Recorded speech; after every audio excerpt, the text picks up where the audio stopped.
Okay, I'm back again today with Peter Aziz, and we're going to talk about death initiations. Peter, what is a death initiation, and how does it relate to shamanic work? Basically, death initiation means you've gone through death and you come back from the dead. And what is the purpose of doing them? Is it because once you've died and you've had access to other worlds, it gives you more control? You see, a natural barrier between here and the next world is death. When you die, that's when you're in the other worlds normally. And so your fear of death is what keeps you limited here. To have full access to other worlds, one has to go through death. Once you've been through death and come back, you have free access to all the inner planes. So you have actually died and seen what it's like on the other side? More than once.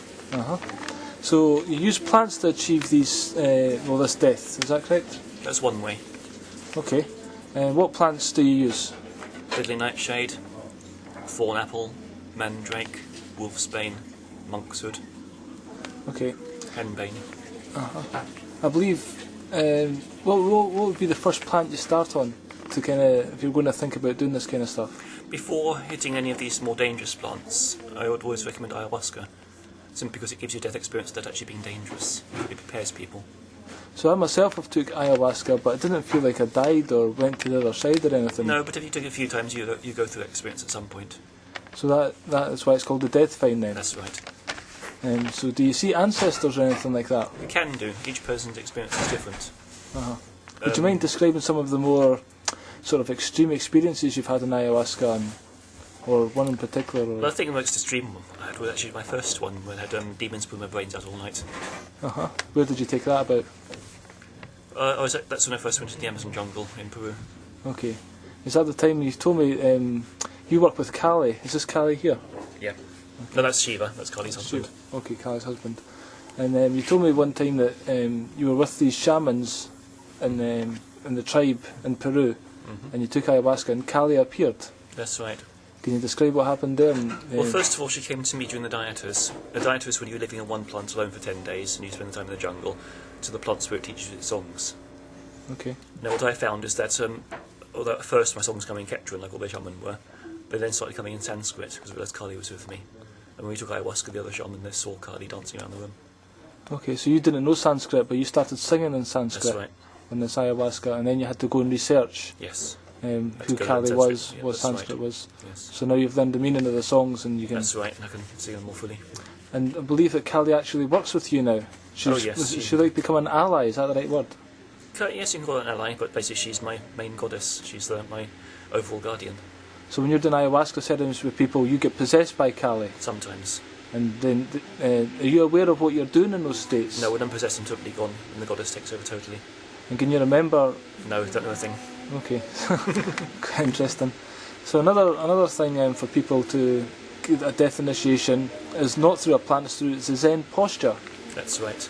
And that's sitting on your knees, yeah? Yep.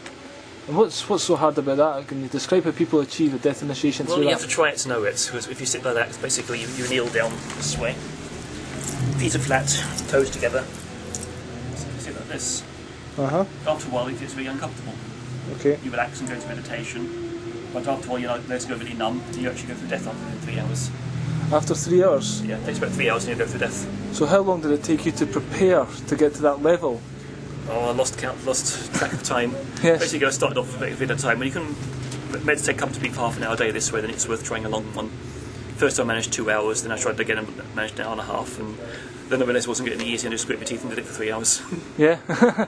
So it could take a year, or depending on the strength of your will, it could take 3 weeks if you really. Yeah. But you have to be superhuman to do that. So, what happens during that experience of death initiation for sitting like this? You almost feel it physically. Then you feel the whole body going numb. You feel death creeping up on you, and you die. Yeah. But then you come back. And you see hallucinations, is that? You can do. People have all kinds of strange fantasies going on. Sometimes you just feel the floor doing this. Okay. People see demons coming out the floorboards coming at them. Yeah. And the trick is just to hang on in there. Yeah, just stay with it. And then do you actually know yourself when you went to the other side and came back? Well, you feel like you're dying, basically. You know when it happens. Okay. So I believe the first kind of the next plant up after ayahuasca, slightly more dangerous, is mandrake. Yeah. What is mandrake? What kind of plant is it? Well, Does it get used purely for shamanic stuff? Or yes, it's actually quite poisonous. You wouldn't use it otherwise. It's used in small doses in some things. It helps you sleep, for instance. Okay. It's used in very small doses of painkiller and basically to help you sleep. And that's Hecate's plant. Hecate. Hecate. Who is Hecate? She's a Greek goddess of the underworld. So she exists in the underworld. Yeah. And that's the plant that she works with. Yeah. Well, all the poisonous plants are hers, but this one is one of her main initiating plants. It is your first way in. What is the underworld exactly? I mean, it's basically our interface with the unconscious. Okay. It's where all the deeper stuff within us we find. Everything is acted out there. We find all our deeper patterns there are personified. So we see it as full of entities and various things which are actually a personification of all your deeper patterns. So it's like thought patterns exist. It's also your link to the collective unconscious, so you're linked to other people's patterns, and you see the karma between you there as well. So when you take this plant, you travel to the underworld. Yeah. And you can then see these entities. Do you see them around people, or do you see them in your You're soul? not really seen separately. If you go into a person's underworld, you actually find all the contents of their subconscious and their unconscious there. Okay. So after you take this plant, and you've went through the death experience, does that become an ally? Does Hecate become an ally, or do you work with that? You can. Is it just something that kind of adds to your shamanic power? You've done that? Well, it does. You see, each plant will give you a particular power as well. Apart from just helping you through death itself, they all have their own strengths. What Mandrake does, it puts you more in touch with your inner power. When you go in deeply, you come out more empowered. Simple as that. You feel the real you. You feel the real centre. Okay. And is it something you need to do numerous times, or is it just once? Do it once and it's with you. Okay. So the next one is henbane. Now for some reason henbane, I kind of relate it to witches. Well, yes. All these poisonous plants are used by witches. Okay. Partly because in small amounts they're hallucinogenic and help you kind of journey through the astral. Okay. But also it's because the death initiation is an important part of empowerment. So what does henbane do specifically then? It kills you. Okay, again, as they all do. Does this take it to a different level than the underworld? No, it's a deep part of the underworld. You see, even when a shaman has a journey, there's a level which you can't go beyond. It's almost like a barrier which only the dead go beyond. And if he goes there, he starts to die. If he has to go beyond that barrier to actually do any soul retrieval, he has to be very quick. However, when henbane can take you further and you actually go through death, it means you then have access to the realms of the dead as well. So you can go further. Okay. So the realms of the dead, does that mean they're our ancestors kind of thing? Or like, what do you mean by realms of the dead? It's simply parts of the underworld which the living can't go to, normally. Okay. So a shaman can journey to the underworld so far they meet the ancestors, but there are stages they can't go beyond. Right, and this henbane helps you go beyond that? Once you've died, you can go there. Okay. And how do you prepare to take henbane? Is there any specific thing you need to do before you take First this? of all, the death posture, you have to come to terms with your own death. Sometimes it's useful to do it as a meditation to actually go forward in time to see when your death is going to occur. Once you've accepted it, it's easier. So you don't actually choose your own death then? You do really. When you've come, basically we've all chosen our death when we were born. Alright. So there's nothing you can do to stop the time you're going to die? You can always change things, but you're going to die at some point anyway, so whatever it is, you've got to accept it. So you basically know you can see your own death? Yeah. Okay. There can be more than one possibility. You do see maybe a couple of different deaths you can choose between. But you wouldn't share that, you keep that personal? Yeah, it's very personal to each person, yes. So the next one is thornapple. What does that do? Thornapple actually takes you another stage beyond the underworld into the upper world. Okay. That helps you enter the causal plane where you can actually shape reality a lot more. So by taking this, it gives you more powers to create your own reality? It takes you to a place where that happens naturally. So there's a causal plane we've all come through, which is where we planned this reality and created it. If you go back there, you're more in a position to create what you want. We all do that to some degree. It's just actually much easier and more elegant from the causal plane. On your website, there's an article about this, and it says you go through a second death. Is that what that means? Yes, because see what happens normally after death, when you're in the underworld, you have this kind of afterlife. That too is an illusion. At some point, that has to die. Okay. Personality is totally broken down, so you go back into oneness, back into total pure awareness. And is it very difficult to stay there? I mean, I can imagine going through your first death is hard enough. Going through your second death, is there anything that kept you grounded to this reality? No, you're not grounded in this reality when you do it. You're gone. That's the thing. Okay. And none of your practices helped you? Yes, you're prepared to be in that space. If you've never meditated and know what it's like to be pure awareness, your mind's going to panic, it's going to go mad. Okay. So you're basically going to be depersonalised. You won't have no personality there. No identity. And it's a realm of pure imagination, is that correct?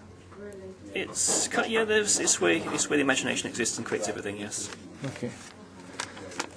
So, do you train people to take these plants and go to this kind of level? I never actually give anybody poisonous plants because each person has to kind of feel when they're called for that one. Right. Okay. It'd be a bit dangerous to hand out poisonous plants if people start dying, you know. Yeah. So you have to if you're training people to be shaman, you're training a few right now, but they're at the very beginning levels. Yeah. They've got a lot of work to do before they can get to this kind of stage. Yeah. Well, each person feels when they're ready. If you're practicing death posture, you can handle 3 hours of that, and you've done journeying. At some point, you might feel you're ready to start with some of the plants. Okay. I can give them advice, but I don't actually take them through it. So they do it by themselves? Yeah. Right. Another one is Deadly Nightshade. And what does that do? Well, that one actually is very good for breaking down all the thought forms of the underworld. It kind of cleanses it. You see, quite often we hold on to various thought forms, parasites and things, because our identity is still associating with them. It actually breaks all that down into the void. So when you take Deadly Nightshade, you simply exist in void. So you're basically pure awareness at that point? That's right. And I believe you have to already have worked with Kali or Apep, is that correct? You don't have to, but it helps. That certainly helps. See, the Kali meditations will actually help prepare you for that space of pure awareness where you've broken down the personality.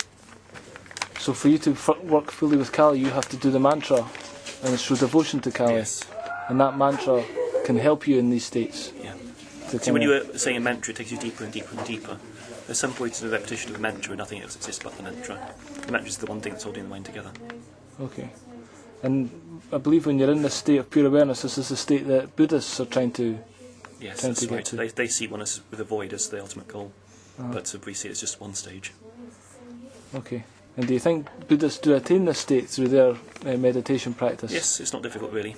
Okay. But it does take a lot of years of meditation to kind of achieve that. Yes, but the plants get you there The faster. plants get you there faster, which is everything. It's better if it's done quicker, isn't it? Exactly. Unless you get on with other stuff then. That's right. So another plant is wolfsbane. How does wolfsbane affect you, and what powers does it give you? Now, wolfsbane's very interesting because it's the most fiery of them. It's linked to the magical dynamic of fire. It actually kills by overheating. Okay. When you take that, you get a strong fever and you can overheat and die. Okay. But when you're in the underworld, you experience it as a flame, and it's like going through the fire, basically. This is like, a lot of religions talk about initiation by the fire, death by fire, the purification. Okay, so you feel as though you're on fire. When you brace the fire, you experience the Kundalini, and you'll have to be purified. So obviously you're aware of that before you take it, so you try and remember that when you're in that state. Well, you are very clear when you enter the underworld with these plants. It is very vivid, very lucid. You'll actually meet all these plants. You meet the wolfsbane as a big flaming being, and you feel its heat. Okay. And this being, wolfsbane, does it give you anything, like for meeting it? And you simply come in its ally, and then you know it's with you. You feel its presence with you all the time. You feel its heat. so That gives you great power as a warrior, especially in the healing and the shamanism. You might have negative forms to break down. You have great strength to do that with, to fight off any attacks on a person. And does it give you? I read somewhere that gives you the ability to curse. Yes. So that would, in general terms, most people say to curse somebody is something bad. Well, it When can would be you- bad, when but would you curse somebody? Sometimes required for survival. You would look at in history that the witches were first given the ability to curse by a radia to protect them from the oppression that the Romans were placing upon them. The only way of fighting back, otherwise they'd been totally wiped out and enslaved. So back in history, it was like almost, it was a gift, really, And to it be still given is. the ability It's to like, curse. Even now, when you look at how many restrictions are placed upon us, we have no rights whatsoever. Quite often, magic is our only tool for fighting back. In that situation, if you don't curse, you've lost. So basically, you perform rituals where do you use wolfsbane power during these rituals? We use several of the plants. And you would curse the people who are doing ill in the world right now, for instance. Yes, to stop them. Like, I know you're very passionate about the medical authorities or medical industry that's doing evil. Particularly the Codex Alimentarius that's behind them. And so you would basically send what they're doing back on them. Yeah. And that's like... Let them have their karma before they destroy everybody else. And you have no guilt or anything over that? No, I would feel guilty if I didn't. Because you're letting them kill thousands, maybe millions of people. If you don't think any about it, you're responsible for those deaths. Rather to kill a few than let them kill millions. So there's an old story about that, isn't there? About, is it Kali or... No, it's simply one of the old stories in the Vedas of some yoga teacher. He had his yoga school there, and a terrorist came in. He had the dilemma, does he shoot the terrorist who was about to shoot his His whole school is to let them kill them all. So it's more compassionate. What to actually shoot happened is if he let them kill everybody, he was actually responsible for those people's deaths and carried the karma. So you see it as your responsibility because you work with these plants, you understand these things to actually therefore go ahead Yes, if you and want to do practice these rituals. non-violence, you have to consider very carefully which is the least violent option here. So a lot of the Tibetan Buddhists will not even harm any living thing because they see it as wrong. But if they see people being killed and don't stop it, they're responsible for those deaths too. So therefore, illness can come to them, karma can come back on them. That's right. Which is why they come back and keep getting abused.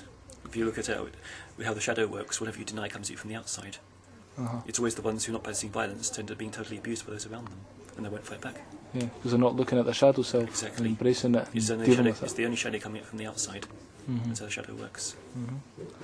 I think there's another plant called hemlock. Yes. How does that work? And We use something for binding, so because its nature is to totally restrict to energy. It confines you, and that's how it kills.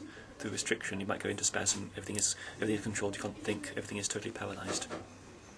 That's useful in binding works because it can stop somebody from doing something. Controls their energy. so you would take this plant and you learn about binding. You yourself would get binded. Like if you've expanded your awareness to a certain level. This one, the last ones I did, I was afraid of for many years. But I didn't want to work with because the others were expensive. This one seemed too restrictive. I didn't want the energy in me. Okay. To a basic point, if I'm seeking freedom, one has to embrace the opposite. This has gone beyond the paradox between the two opposites of freedom and liberation. You won't really understand what it is to be pure awareness. Okay. So I came to a point where I decided, okay, work with the restriction. So I took the hemlock, went into that restriction, made it my ally. So now I can use it to restrict other things we need controlling. So you've now got the power to restrict. And do you yourself still feel restricted? No. No. It's kind of something you had to get over. And I'm now above the polarity of freedom or restriction. All right. They're both two sides of the same coin, both illusion. So there's another plant called monkshood. Have you ever taken that one? Yes. Okay. Now monkshood is, they say it's the ultimate sacrifice. Yes, Because it you're sacrifices basic- sexuality. Because the shaman gets taking all these plants to become very sexual They being. can, but yes, as your life force increases, you have a lot more sexual energy. So But you reach a point where they realise, okay, can you spend all your time just looking for sex, or is there something else to get on with? okay. If you want to go on your spiritual path, some of this sexuality has to be sacrificed. So Otherwise, you just be this chasing kind the of same thing all the time. this kind of makes me think about monks being celibate. Yep, monks would help them. That's why it's called monkshood. So monks. Put it on their hood. Stop having sex. So monks in the past they would have took this plant and achieved Small the amounts. states. If they put the juice on the genitals, they don't have sex anymore. All right. Okay. So that's basically, we went through all the plants there. Thanks very much for giving us your time, You're welcome. and we'll talk to you later about some other interesting thing. Okay. Cheers.